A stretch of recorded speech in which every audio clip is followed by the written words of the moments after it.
पहले हेडिंग लिख लेंगे तो type of atomic masses, type of atomic mass. ठीक है, इसमें पहला हमने क्या देखा थी, actual atomic mass.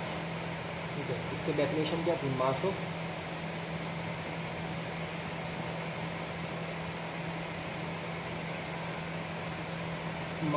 One atom, mass of one atom of any element, कोई भी एलिमेंट हो,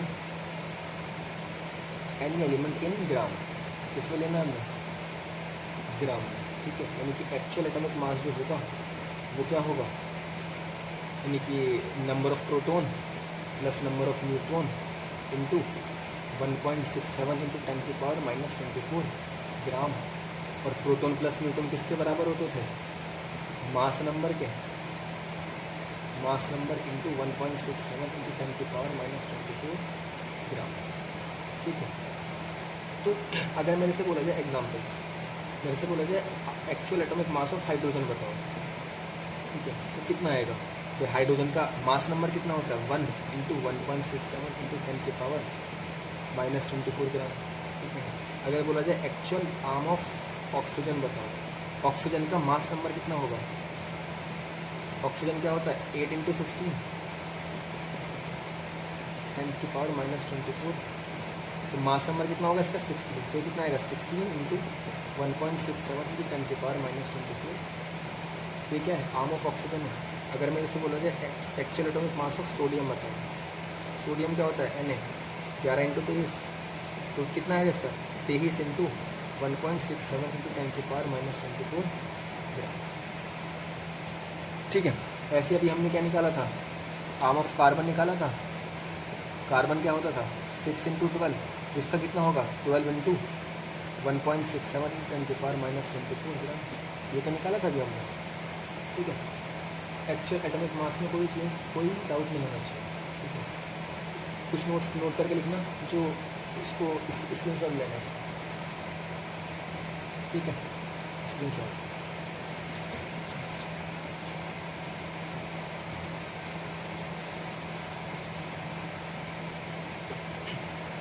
पहले तो इसकी डेफिनेशन के बाद इसके बारे में क्या लिखना है कि जो एक्चुअल एटॉमिक मास होता है, एक्चुअल एटॉमिक मास never change, never change, actual atomic मास कभी नहीं बदलता, यानी कि जो किसी भी एटम का या किसी भी एटम का जो भी मेरे पास मास होगा वो चेंज नहीं होगा। कौन सा मास चेंज नहीं होगा, उसका एक्चुअल एटॉमिक मास चेंज नहीं होता है, यानी कि एक्चुअल एटॉमिक मास ऑलवेज कांस्टेंट। ये 2 पॉइंट इंपॉर्टेंट है। अगर थ्योरेटिकल कोई क्वेश्चन आता है कि एक्चुअल एटॉमिक मास जो होता है, या ऐसा पूछ ले कि कौन सा मेरे पास मास ऐसा होगा किसी भी एलिमेंट का जो चेंज नहीं होगा, तो होगा एक्चुअल एटॉमिक मास, वो चेंज नहीं होगा, वो हमेशा क्या रहेगा, हमेशा रहेगा कांस्टेंट।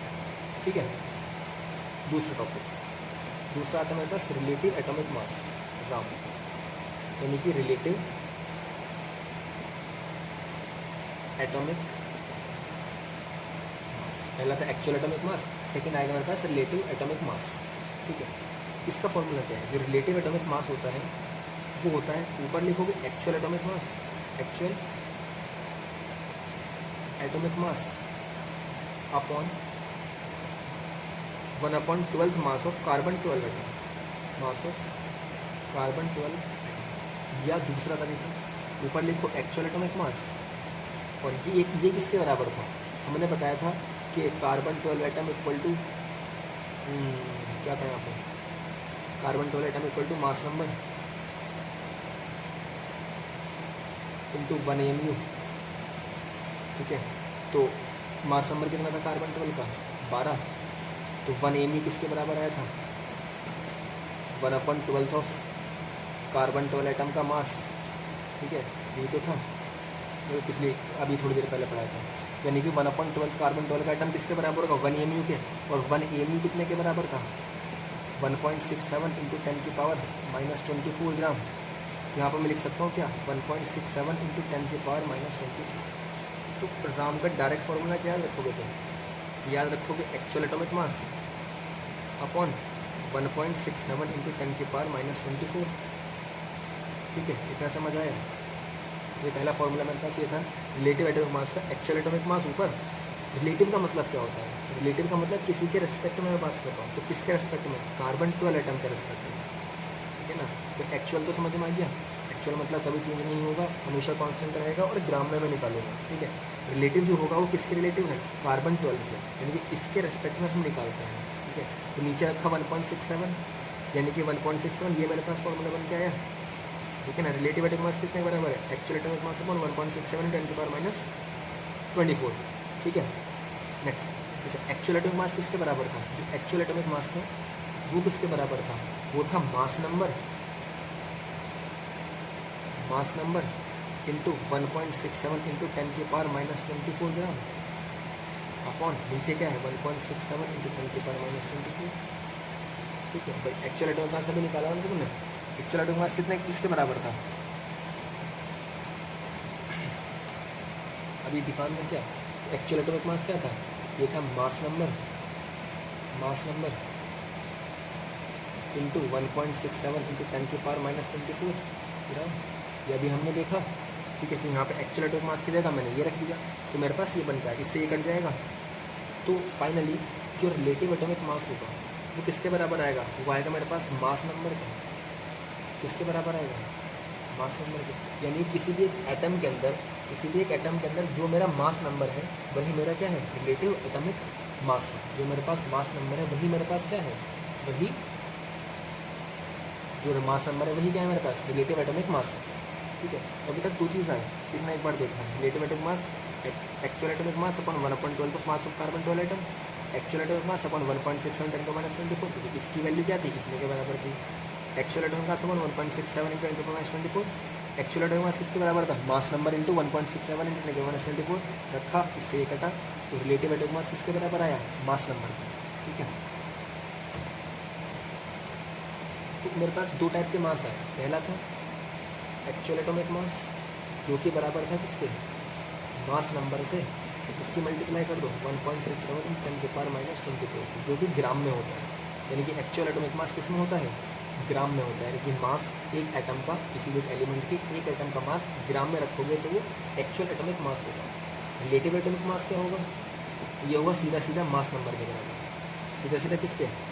मास नंबर के बराबर होगा। इसकी यूनिट, अच्छा एक्चुअल एटॉमिक मास की यूनिट क्या होगी? यूनिट होगी ग्राम। इसकी यूनिट क्या होगी? ये होता है यूनिटलेस। ये क्या होता है?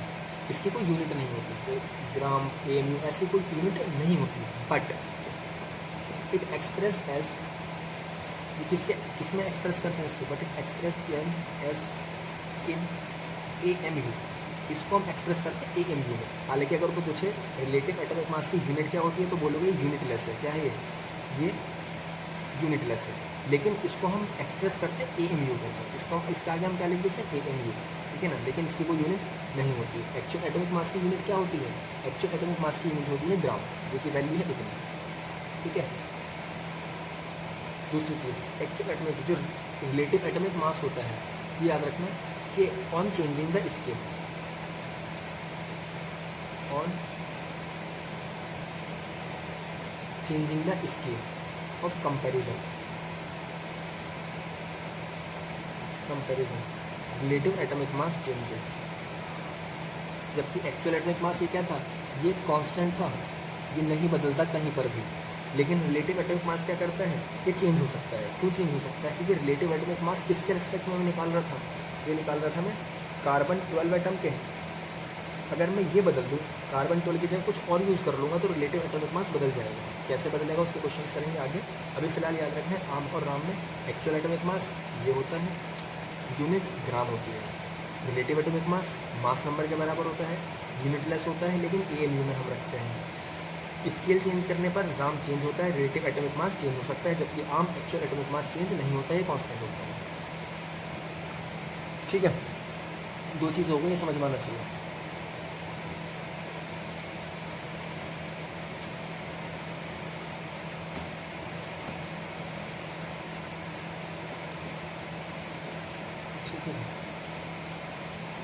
नेक्स्ट देखते हैं, नेक्स्ट एक सेकेंड,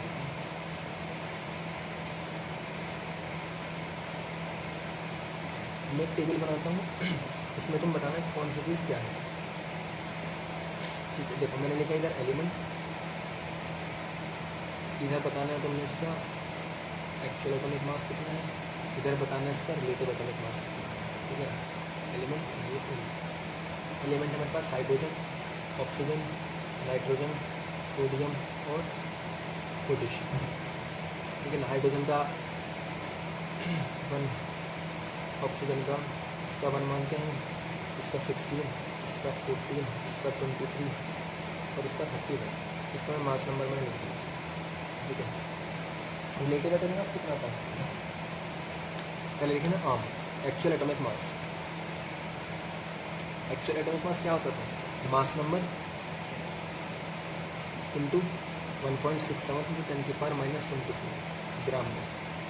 ठीक है, यानी कि मास नंबर इसका 1.67 इंटू 10 की पावर -24, यानी कि इसका कितना आ जाएगा, इसका आ जाएगा 1.67 इंटू 10 की पावर -24 ग्राम। ये क्या आ गया इसका एक्चुअल एटॉमिक मास। इसका क्या आएगा, इसका आएगा मास नंबर 16 इंटू 1.67 इंटू 10 की पावर -24। इसका कितना आएगा, इसका आएगा 14 इंटू 1.67 इंटू 10 की पावर -24। इसका कितना आएगा 23 इंटू 1.67 इंटू 10 की पावर -24। इसका 31 इंटू 1.67 10 की पावर -24। ये सब क्या आ गया, ये सब मेरे पास आ गया एक्चुअल एटॉमिक मास, जो कि मास नंबर होगा, मास नंबर ये है, ये है, ये है, ये है, इसकी इतने से मल्टीप्लाई कर दूंगा, ये एक्चुअल एटॉमिक मास आ जाएगा। ठीक है, नेक्स्ट आता है रिलेटिव एटॉमिक मास। इस क्वेश्चन में इसका रिलेटिव एटॉमिक मास कितना होगा, ये किसके बराबर होता था, मास नंबर के। मास नंबर कितना है इसका 1, इसका रिलेटिव एटॉमिक मास कितना होगा, AMU लिख देंगे हम आगे। इसका कितना होगा 16 AMU, इसका कितना होगा 14 AMU, इसका कितना होगा 23 AMU, इसका कितना होगा 31। ठीक है, तो जो भी तुम याद करते हो, जो मैं बोलता हूँ ना कि एटॉमिक नंबर या मास नंबर याद रखो, तुम याद रखते हो रिलेटिव एटॉमिक मास, बोलते हो 1 AMU, इसका कितना है 16 AMU, तो इसका 14 AMU। तो कहीं पर भी AMU लिखा होगा समझ जाना क्या पूछ रहा है मेरे से, वो ग्राम है, यानी कि रिलेटिव एटॉमिक मास है। अगर ग्राम में कहीं पर कोई वैल्यू गिवन है समझ जाना वो क्या है, एक्चुअल एटॉमिक मास है। ठीक है, अब एक लास्ट और बचा है मेरे पास, ग्राम एटॉमिक मास।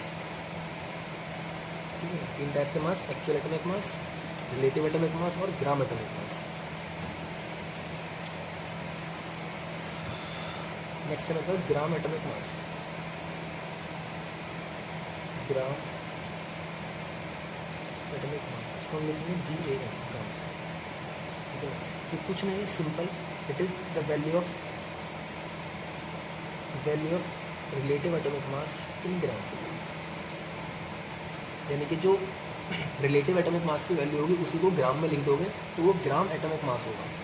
ठीक है, जैसे अभी हमने क्या करा, रिलेटिव एटॉमिक मास की वैल्यू ग्राम में कर दो। जैसे ही मैंने कहा हाइड्रोजन, ऑक्सीजन, नाइट्रोजन, सोडियम, इसका 1 था, इसका 16 था, ये 14 था, 23 था। ठीक है, इसका कोई बोलो रिलेटिव एटॉमिक मास कितना होगा, इसका होगा 1 AMU, इसका कितना होगा 16 AMU, इसका कितना होगा 14 AMU, इसका होगा 23 AMU। ठीक है, अच्छा तो पूछिए इसका ग्राम कितना होगा, ग्राम एटॉमिक मास। तो जो वैल्यू रिलेटिव एटॉमिक मास की है वही वैल्यू ग्राम एटॉमिक मास की होगी, सिर्फ यूनिट बदल दे, इसकी होगी 1 ग्राम, इसकी 16 ग्राम, इसकी 14 ग्राम, इसकी 23 ग्राम। ठीक है, तो पूछे इसका एक्चुअल एटॉमिक मास कितना होगा। एक्चुअल के लिए क्या करोगे, मास नंबर की 1 की 1.67 10 के पावर -24 से मल्टीप्लाई कर दो, इसका 16 की 1.67 10 के पावर -24 से मल्टीप्लाई कर दो, इसमें 14 इंटू 1.67 10 के पावर -24, इसका 23 इंटू 1.67 10 के पावर -20। ठीक है, इतना समझ आया तीनों चीज़ें। एक्चुअल एटॉमिक मास क्या है, ग्राम एटॉमिक मास क्या है और रिलेटिव एटॉमिक मास क्या है। ठीक है, इसको समराइज कर दूंगा मैं बिल्कुल।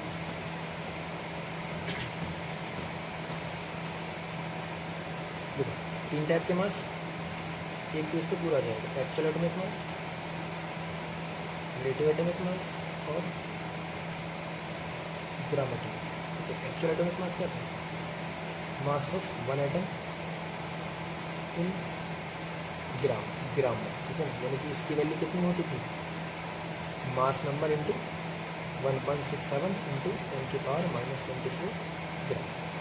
रिलेटिव एटॉमिक मास क्या होता था, ये होता था मेरे पास, ये होता था मेरे पास actual atomic mass upon 1/12 of carbon 12 atom का मास, यानी कि actual atomic mass upon 1.67 into 10⁻⁻24, यानी कि फाइनली क्या बनता था, mass number into 1.67 into 10⁻⁻24 upon 1.67 into 10⁻⁻24, यानी कि जो रिलेटिव एटॉमिक मास आता था तो कितना आता था, सीधा सीधा मास नंबर के बराबर। ये क्या होता था, ये होता था रिलेटिव एटॉमिक मास इन ग्राम, ठीक है ना। यानी कि ग्राम एटॉमिक मास कितना होगा, जो रिलेटिव एटॉमिक मास होगा वही होगा सिर्फ ग्राम में, ठीक है ना। एक्चुअल एटॉमिक मास ये क्या होता था, ये कांस्टेंट होगा, कांस्टेंट होगा, नॉट चेंज, ये नॉट वेरी, चेंज नहीं करता, बदलता नहीं है। जबकि ये क्या होता था, ये चेंज हो सकता था, change on changing scale, scale बदलने पर चेंज कर सकता था। मतलब ये क्या था, ये वेरिएबल था, ये वेरिएबल था, ठीक है। ग्राम एटॉमिक मास जो होता था ये भी चेंज हो सकता है, यानी कि ये भी क्या है, ये भी वेरिएबल है, क्योंकि ये बदलेगा तो ये भी बदलेगा, ठीक है ना। अब कितना रिवाइज करना, एक चीज़ और देख लो, अगर तुम्हें पता हो 1 मोल कितना होता था, या चलो उसको आगे देखेंगे नेक्स्ट, ठीक है। ये तीनों चीज़ें याद रखनी होगी, ठीक है। ग्राम एटॉमिक मास, थोड़ा सा ग्राम एटॉमिक मास और है वो मैं कल समझाऊंगा, ठीक है। अभी इतना याद रखो फिलहाल।